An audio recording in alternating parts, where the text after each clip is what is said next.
দেড় বছর ধরে দুয়ারে ঘুরে ঘুরেও মেলেনি রূপশ্রীর টাকা। মুখ্যমন্ত্রী সাধের প্রকল্পের দুর্নীতির ছায়া।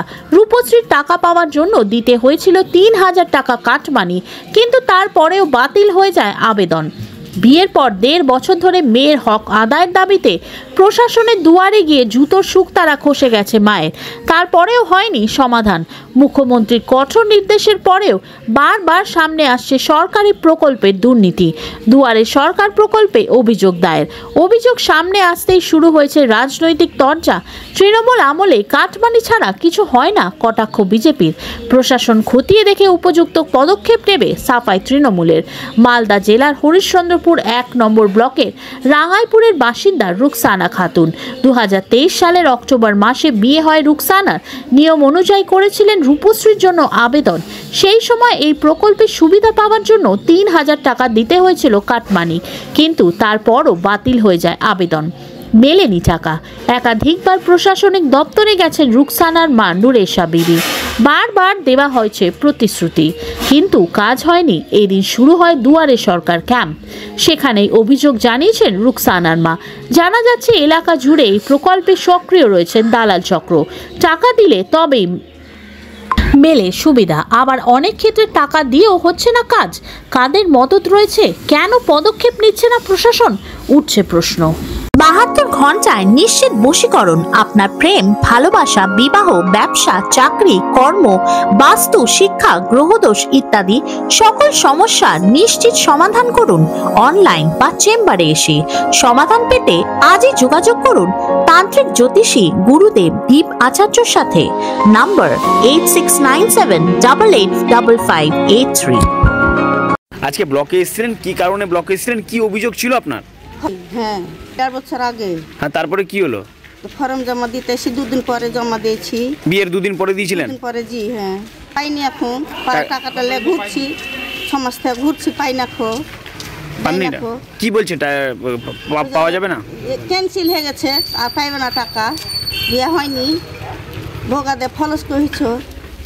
মানে কে বলছে এটা?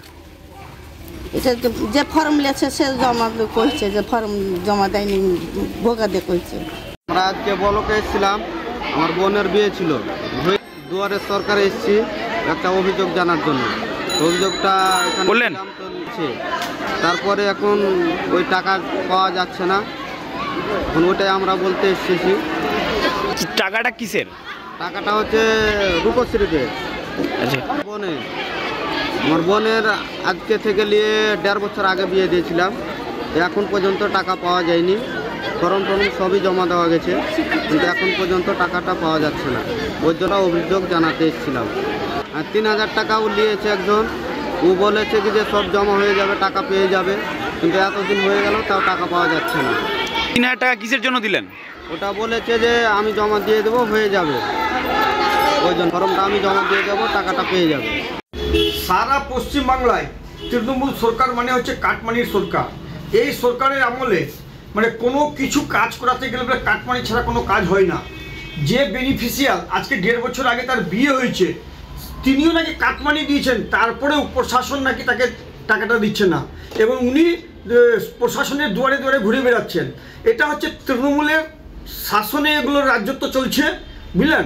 এটা যদি ভারতীয় জনতা পার্টির দল মানে রাজ্য থাকতো, তাহলে ২৪ ঘন্টায় বেনিফিশিয়ারকে টাকাটা পেত। এই পশ্চিমবাংলার মধ্যে যতদিন এই সরকার থাকবে ততদিনই এরকমই হবে। যা কিছু করতে গেলে কাটমানি দিতে হবে, কাটমানি ছাড়া কোনো কাজ হবে না, এবং ভালো মতো কাটমানি দিতে হবে। মানে তৃণমূলের মধ্যে একজনকে কাটমানি দিতে হবে না। আজকে তৃণমূলের গোটা মানে এলাকায় ২-৩টা করে একটা গ্রুপ আছে। ২-৩টা গ্রুপকে টাকা দিলে তিনি সাকসেস হবেন, নাহলে সাকসেস হবেন না। দিদির হাতে কিছু নাই। এই সরকার মানে যাবার মুখী আছে। সাধারণ মানুষ বুঝতে পেরেছে এখানে কোনো প্রকল্পই না, খালি নামের মতো দুয়ারে সরকার হচ্ছে, বুঝলেন? কাগজ কলমে সব কিছু হচ্ছে, কিন্তু প্র্যাকটিক্যালে কিছু দেখা যাচ্ছে না। আমার নাম কিষণ কেডিয়া, আমি ভারতীয় জনতা পার্টি উত্তর বাংলা সাংগঠনিক জেলা কমিটির সদস্য।